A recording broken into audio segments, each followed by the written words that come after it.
Welcome to Monday morning, the day after the big game.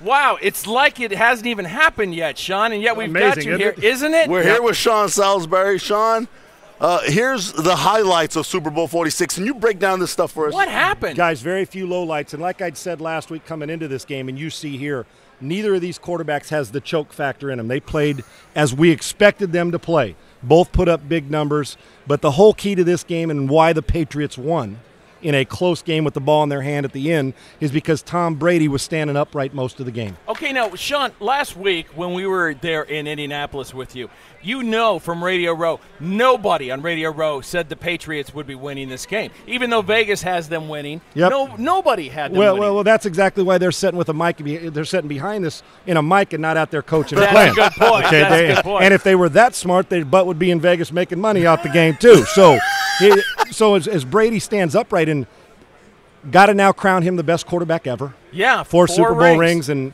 missed one after an 18-0 season where they lost the game. But unlike in when this prediction, remember the last time these two played that nobody gave the Giants a chance to win a football game. And, boy, thank goodness they didn't listen to the media, and they went out there and won the football game. So it's best that people ignore us and let the players play. Ignore all of us and go out there. You still got to play 60 minutes or more and get it done. But the biggest key in the game was, will Tom Brady get hit? Doesn't get hit, you see the result. The other key is the Giants didn't press like they should have, talking at the line of scrimmage, press the receivers. With Gronkowski's injury, you can't give them a free release. You got to check them. You have to. Got to make them detour where they're going. Didn't do it. And then in the end, I said last week, the guy with the ball in his hand last would win. Both elite quarterbacks, both MVP-type guys. But Tom Brady did it because he's the best on the planet. The modified overtime, we didn't expect that to come into play for a Super Bowl, finally. Modified overtime. Well, you know what? And it didn't. But you must have been watching a different game. But, you see, oh, man. I mean, it would have been nice, but it's really hard in a 31-30, 31-28 type game to get overtime. Now, 31-28 is fine, but in a 31-30 game where there's been 3 field goals by the Giants and they're up 30-28 and Brady gets them down to kick a field goal at the end, it's really hard to have overtime that way. But you know what? Who's counting? That's our analysis. Thanks, Sean Salisbury. Sean, appreciate you taking the time. Now, you're here with Past. PastUSA.com. Yep. We had the doctor on earlier today. Dr. Facazio. Dr. Facazio. Special man. Wonderful man. Changing my life. Talk to us. That's the thing. Changing my life. What has they done for you? You know what, guys? I hit a dark place for about 3 years where I spent, and I'm a dad, and they're the most important part of my life.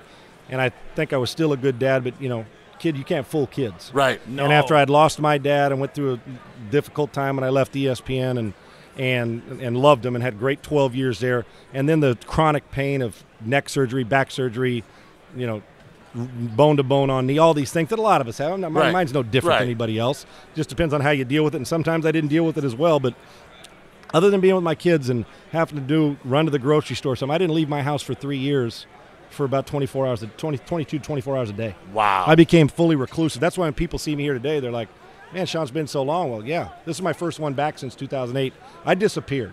And you look good. Well, you know why? It's because I finally woke up and said, tears in your eyes and putting your head in your hands, I can't do this anymore.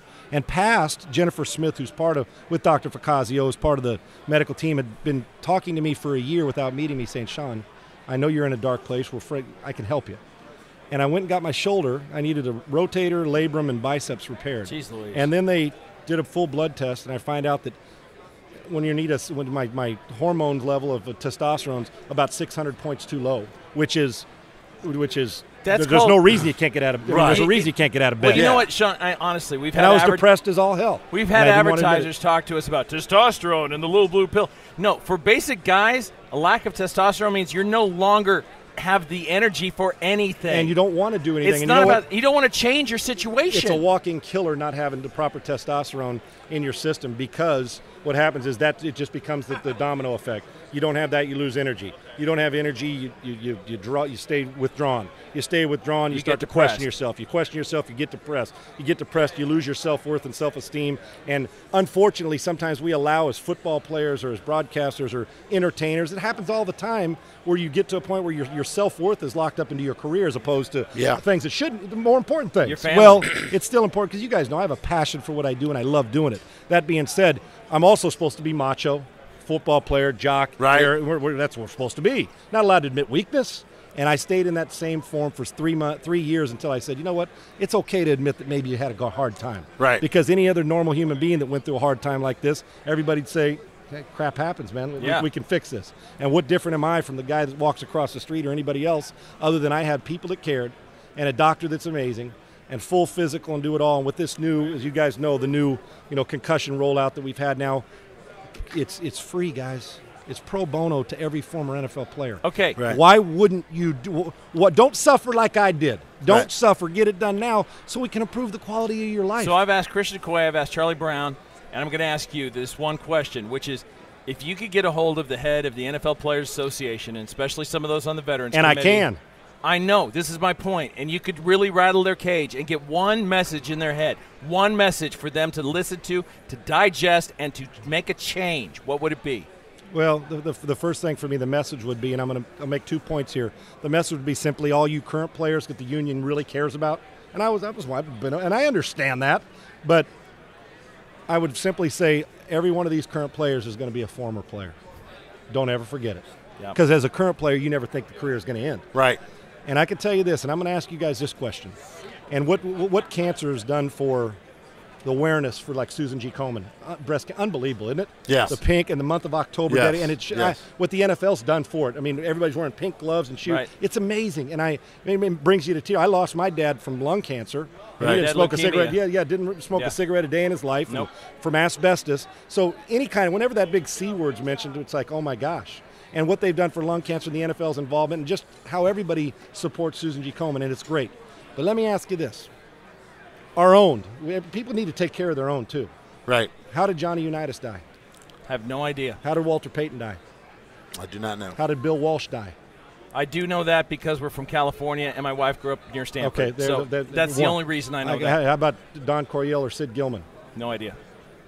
Don Coryell passed away this past year, did he not? Or was it Sid Gilman? Find out. So I know it Don was- Coryell got right. elected to the San Diego Chargers junior South, and maybe that was. I'm not trying to Yeah. give No, anybody no, an but obit no. before. The point I was, and Sid Gilman did, and Sid Gilman was one of the great offensive minds ever. The point I'm making. He did die in Yeah, July. there you go. Okay. At 85 years old, Don Coryell, all this stuff that you see, these passing offenses, Coryell was doing that before the rest. Right. Of Eric so let me, Coryell. so let me ask you this: if you don't know, why don't we have awareness for those guys? You know what? Because they're not How did entertaining Susan- us on how Sunday. How did Susan G. Komen die? Well, we all know that. I rest my case. Yeah. Right. And the point is that they've done such a great job for Promoting and that. which is awesome. And bringing which attention is awesome. to a much-needed thing. No question. Why But can't what about these guys that the got great, us? And I just named some of the great. I just lost a teammate of mine, the 7th San Diego Charger from that Super Bowl team, Right. Lou Bush. How'd he die? And this was just a month. You don't know, do you? Yeah. I've No. 42. I have no idea. That's my point.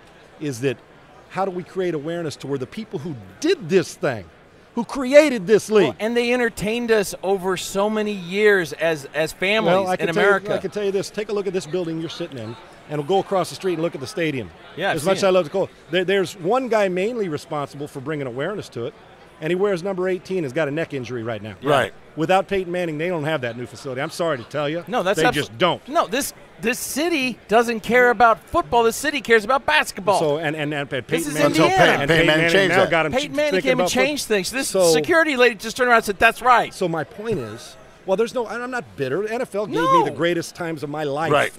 But let's the be point I'm- grateful and do something with the That's gratitude. Do I make my point? You did Yes. it well. There you go. And Very well. and that's what I'm saying. I'll promise you right now, if I walked into the NFL offices and interviewed 100 people and say, tell me how Johnny Unitas died, they won't know. Two of them maybe. Commissioner Goodell might, because Commissioner Goodell, he's a hands-on guy and wants Yeah. to do right. Yeah. But it can't just be, it's like the President of the United States.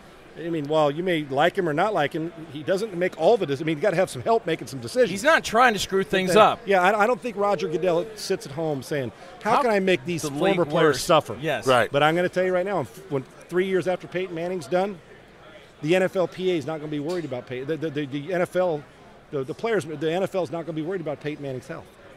They're going to be They're wondering about worried Andrew's the- luck health. That's exactly right. Okay, Sean, you make great points. We appreciate your time here. We've got to get you on your next thing. PastUSA.com. And you guys can also, they can find me, because you guys know me. I'll get after it, and I'm always honest on Twitter and all that, at Sean Unfiltered, one word.